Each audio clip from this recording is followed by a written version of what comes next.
This video is the second in the set of balancing chemical equations practice, and this one is going to be on equations that require an odd number of elements, which you probably don't know what I'm talking about right now, but when we get there you will. So let's just go ahead and get started.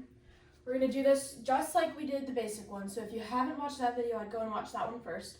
But we're going to start off by putting the number of each of our elements. So on this side I have 2 carbons, 6 hydrogens, 2 oxygens. On this side I have 1 carbon, 2 hydrogens, and 3 oxygens.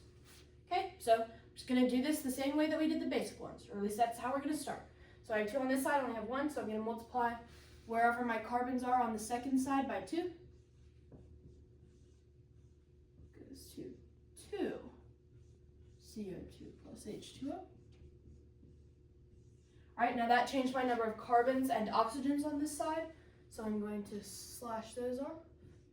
And now I have 2 carbons and 4 plus 1, 5 oxygens. Okay, now my carbons are balanced, so I'm going to move on to my next one, my hydrogens. I have 6 on this side, but only 2 on this side, so I'm going to multiply wherever my hydrogens are by 3. So this side stays the same.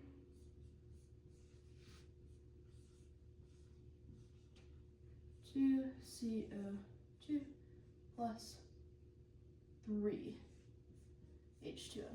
Alright, that changes my number of hydrogens and oxygens on this side, so now I have 6 hydrogens and 4 plus 3 oxygens, that makes 7. Okay, so here's where what I was talking about earlier comes into play.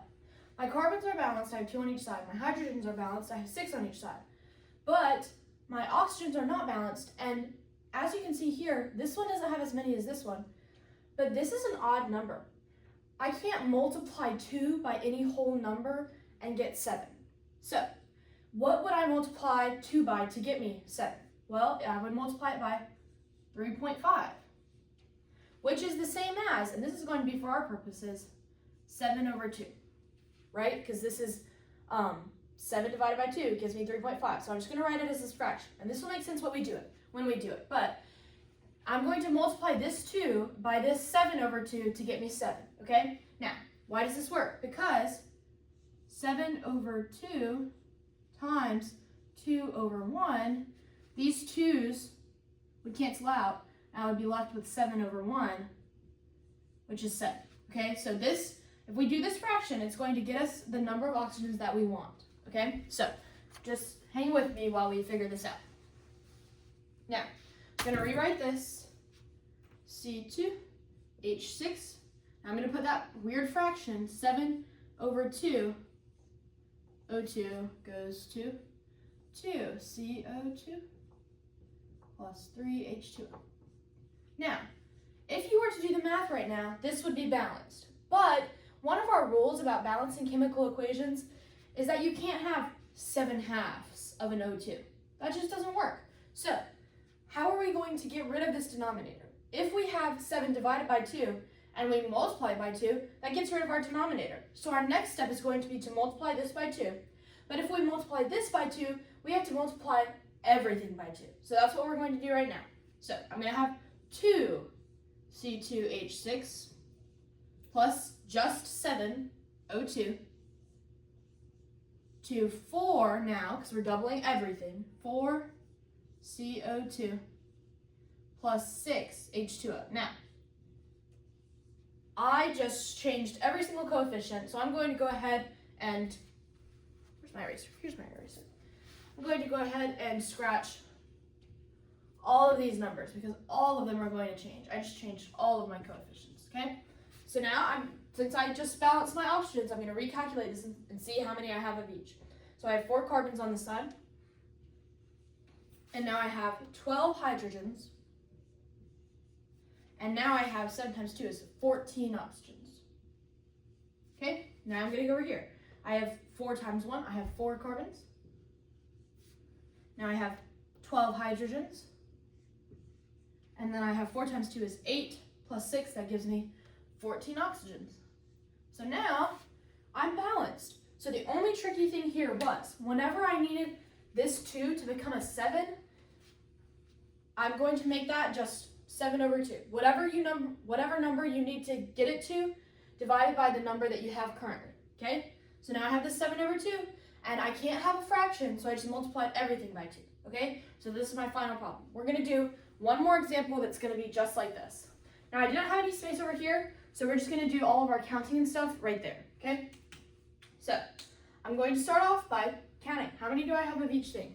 I have 1 iron on this side, 2 sulfurs, and 2 oxygens, okay? Now on this side, I have 2 irons, 1 sulfur, and then 3 plus 2 gives me 5, okay? So I'm just going to start it like a regular. I have 2 irons over here, but only 1 on my reactant side, so I'm going to multiply wherever I see my iron on my reactant side by 2. So now I have 2. I'm going to erase some of these numbers so there's no confusion. 2 FeS2 plus O2 to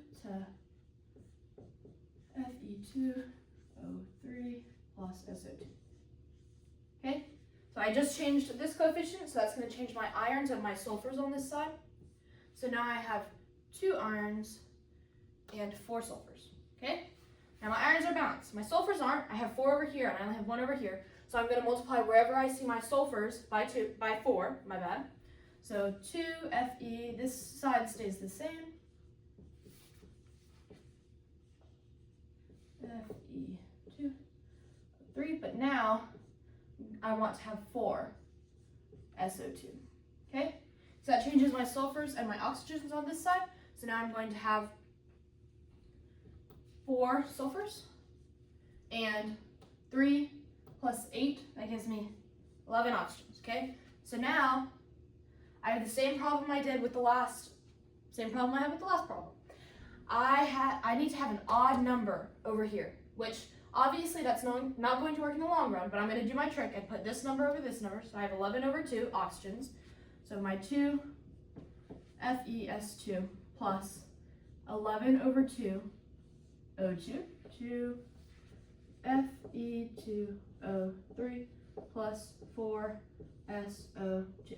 Okay, now can't keep this fraction, so I'm going to multiply it by 2. Means I have to multiply everything by 2. What I do to one thing, I have to do to all. So now I have 4 FeS2 plus 11 O2, because whenever I multiply it by 2, the denominator canceled.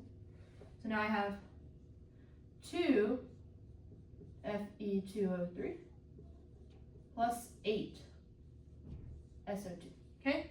So I just changed all my coefficients, so I'm going to scratch every single number out, all right? On this side, I have 4 irons and 8 sulfurs, and then I have 22 oxygens, okay? Now on this side, I have 4 irons, I have 8 sulfurs, and I have 6 plus 16 oxygens gives me 22, okay? So this is going to be my final result. Now, just remember, walk all of your equations through step by step. Change one thing at a time until everything is balanced. And if you come across a situation where you need to get to an 11, or like before, where you needed to get to a 7, just do the trick where you put the number that you needed over 2, okay? And then once you have that fraction, multiply everything by 2, okay? So if you get stuck on a problem like this, just come back to this video and see how we walked it out, where we got this fraction, and then how we got rid of the fraction. So, really not that bad. The key thing to balancing chemical equations is just to take it one step at a time. So I hope this helped.